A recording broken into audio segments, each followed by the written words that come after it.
Hi, I'm William Dolan, and this is Esquire Advice, where we explain complicated and lucrative real estate and business topics. Remember, we are not forming a lawyer-client relationship by way of this channel. Always consult your local attorney before taking any action. With that said, grab a pencil and a piece of paper and get ready to learn.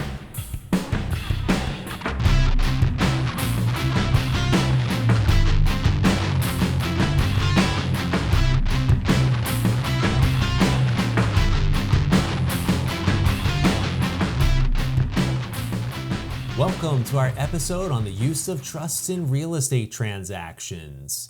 In this episode, we're going to cover the use of land trusts and common law trusts. Let's tackle this 7 key concept style. So the first key concept we're going to discuss are the characteristics of trusts generally. A trust is a written agreement where a settlor or trustor designates property for a trustee to manage for the benefit of a beneficiary. So it is not a legal entity generally, like an LLC or a corporation.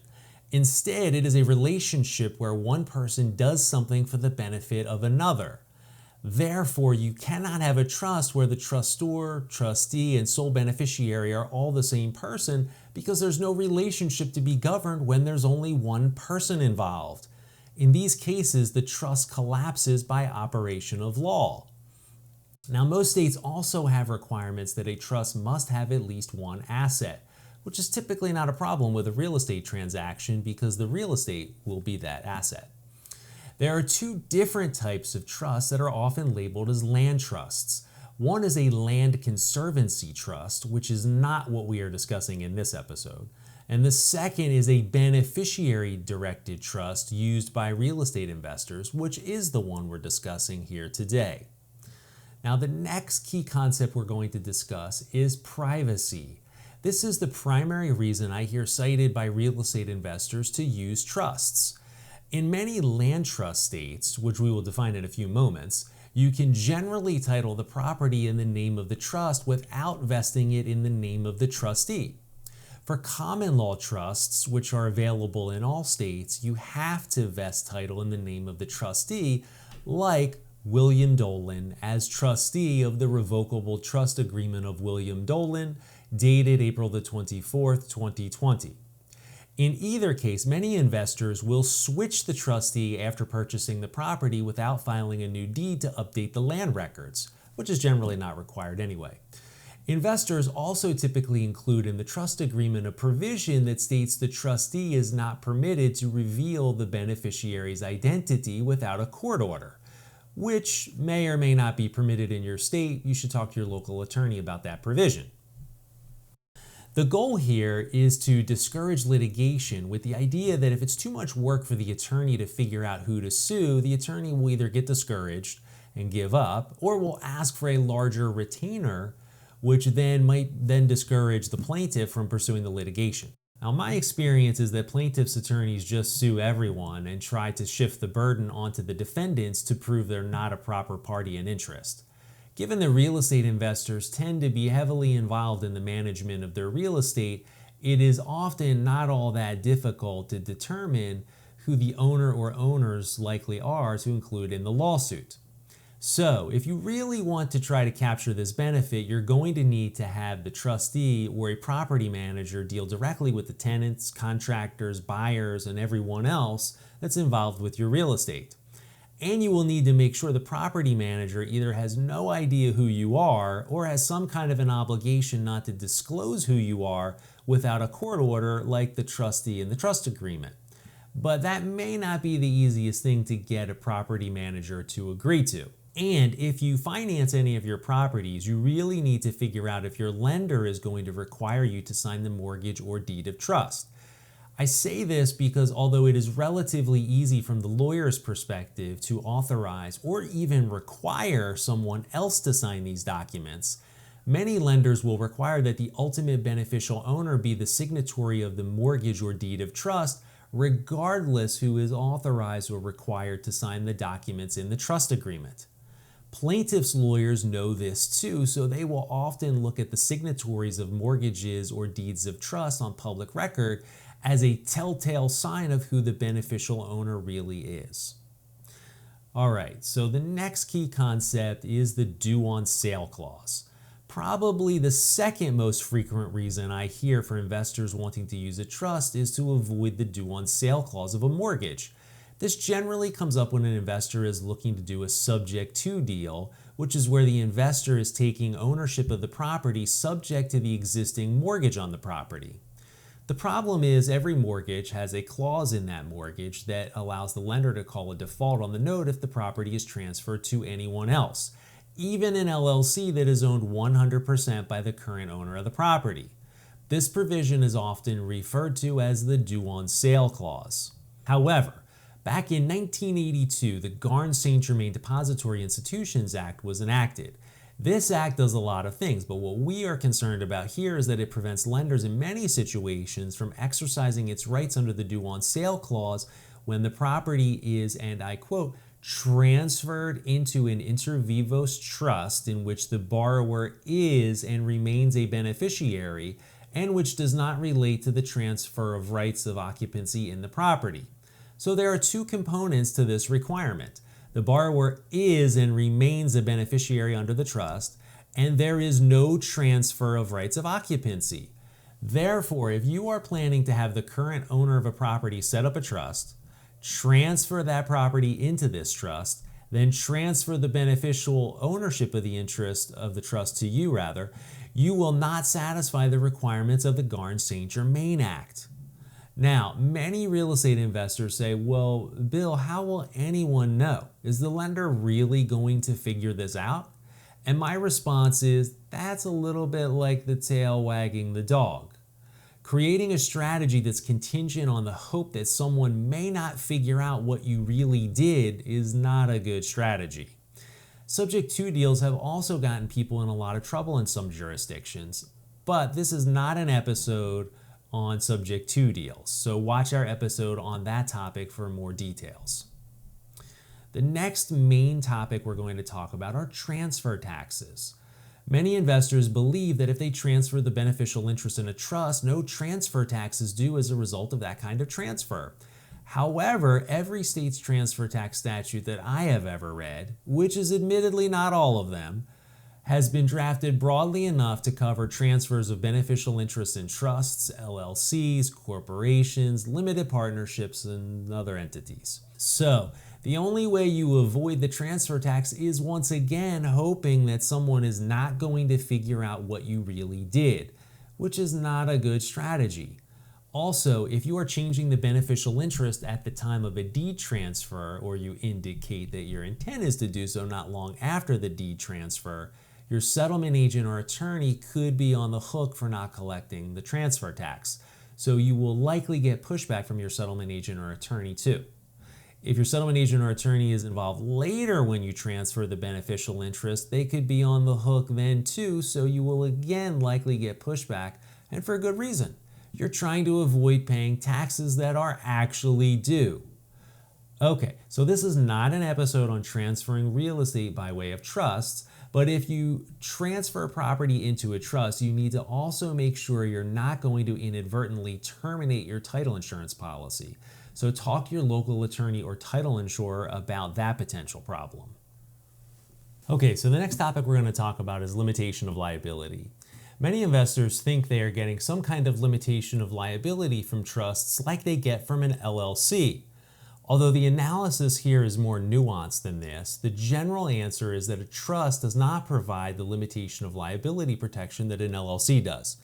You may be able to limit some of your contractual obligations, but you need to be sure that only the trust or the trustee as trustee is listed as the party on the contract, and that the signatory actually signs in his or her capacity as a representative of the trust.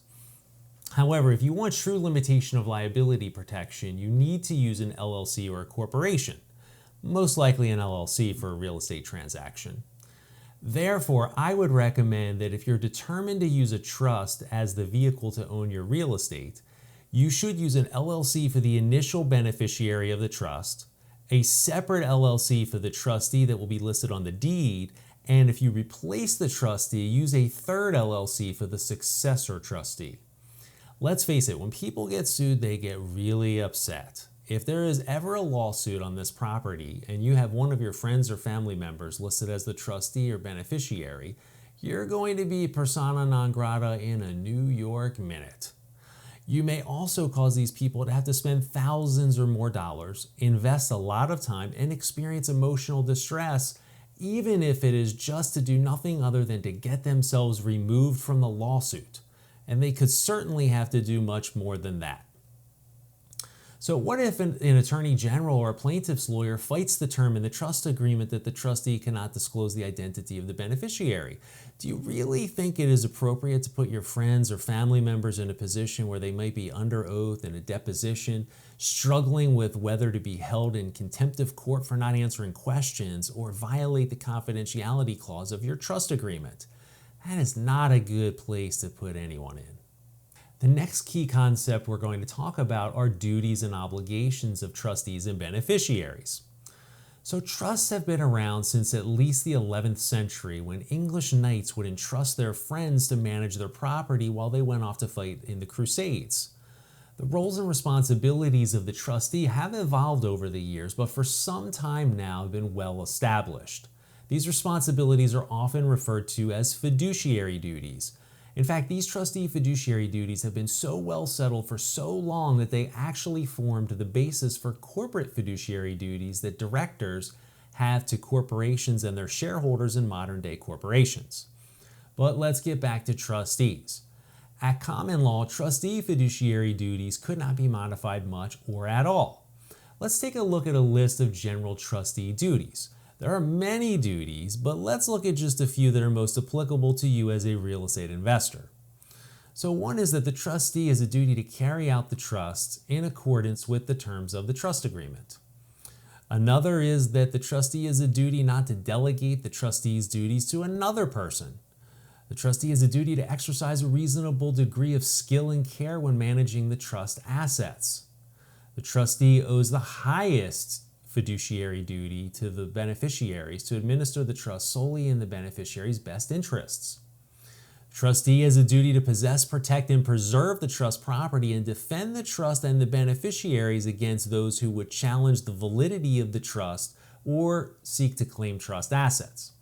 The trustee has a duty to separate and set aside the trust property and is required to keep the trust property separate from his own property. The trustee has a duty to make the trust property productive. We're talking about acquiring, selling, and managing the trust property, which is the real estate. And tax planning for the trust and the beneficiaries is often a part of this duty too. In many cases, the trustee must file with the applicable court an accounting, often annually, indicating income and expenses of the trust assets. So you can see putting a friend or relative in this role for a real estate deal is way more than that person is bargaining for. As far as beneficiaries go, beneficiaries do not do much of anything in a common law trust. They just accept the benefits of the property and all the work of the trustee. Now, let's talk about land trusts because they're quite different than common law trusts. A land trust is a trust agreement where the beneficiary directs the trust, and the trustee generally has substantially fewer duties than a common law trustee. Usually the land trust trustee holds legal title and will sign paperwork to acquire and convey the real estate, and usually that's about it. The beneficiary does everything else. This type of trust seems like a much better option for real estate investors, but how many of you out there can practically use a land trust? So viability is the next key topic we're going to discuss. The common law of trusts is the foundation of trusts and governs all trusts generally, except where a state has adopted laws to change that common law of trusts. In other words, to shift most of the duties and obligations of trustees from that long list we just went over to the beneficiary to make a land trust, a state must pass a statute, or a court in that state must modify the law of trusts accordingly. To date, there are about 6 states that have passed land trust statutes and 2 or so others that have recognized land trusts by court opinions. There are many other states that have trust statutes that provide some flexibility in trust law, but it may not be exactly what is required for a land trust. So the next question is usually, well, can I just use a land trust from another state in my state if mine doesn't have a land trust statute? Generally, the answer is no. But if there is enough nexus with that land trust state, you might be able to. Yes, this is a lot different than LLCs and corporations, where an LLC from one state can be used anywhere in the country. In fact, this analysis for whether one state's trust law can be applied in another state can make a good lawyer's head hurt. In fact, some states will even require that a foreign state's law can only be applied to certain aspects of the trust under certain conditions, even when there is nexus with that other state. Sometimes the result is quite uncertain, again, even if there is nexus. So let's use an example. Let's assume that the trustor, the trust property, that is the real estate, the trustee, and the beneficiary are all located in the state of Delaware. And let's assume that Delaware does not have a land trust statute or case law that recognizes land trusts. In this case, you're going to have a tough time convincing a Delaware court that a Virginia land trust law should govern the trust agreement. Now, let's pause for a moment and let me be a good lawyer. So let's look at some backup for these assertions. This is a quote from an article written by John C. Murray titled "The Use of Land Trusts and Business Trusts in Real Estate Transactions." And the quote is as follows. Common law trusts have been used for centuries to preserve and protect title to property and to minimize taxes on property. You notice he doesn't say and to limit liability. Florida, Hawaii, Illinois, Indiana, North Dakota, and Virginia have statutes that permit forms of land trusts, while states such as California and Kansas have permitted the creation of land trusts through court decisions.